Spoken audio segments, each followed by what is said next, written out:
இதுல ஃபர்ஸ்ட் இந்த ஊற வச்ச பயக்கம் பருப்பை போட்டுக்கலாம்.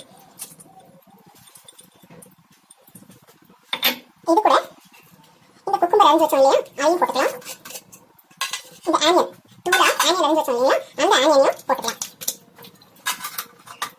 அப்புறம் பாருங்க, இந்த கேரட் துருவி வச்சோம் இல்லையா, அந்த கேரட்டையும் போட்டுக்கலாம். தேங்காய், ஒரு கப் தேங்காய் துருவி வச்சிருந்தேன், இந்த தேங்காவையும் போட்டுக்கலாம்.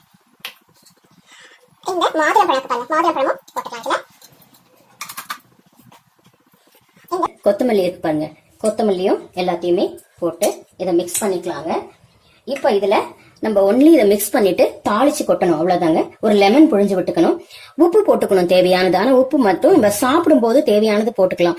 ஏன்னா இது கொஞ்ச நேரம் அப்படியே உப்பு போட்டு வச்சிருந்தோம்னா தண்ணி விட ஆரம்பிக்கும். அந்த வெங்காயம், அந்த குக்கும்பர் போட்டுக்கோம் இல்லையா, அதெல்லாம் கொஞ்சம் தண்ணி விட ஆரம்பிக்கும். அதனால சாப்பிடும் போது கூட அந்த உப்பை மிக்ஸ் பண்ணிக்கிட்டு சாப்பிடலாம் நம்ம. இப்போ இதுல 1/2 லெமனை புழிஞ்சு விட்டுறலாங்க.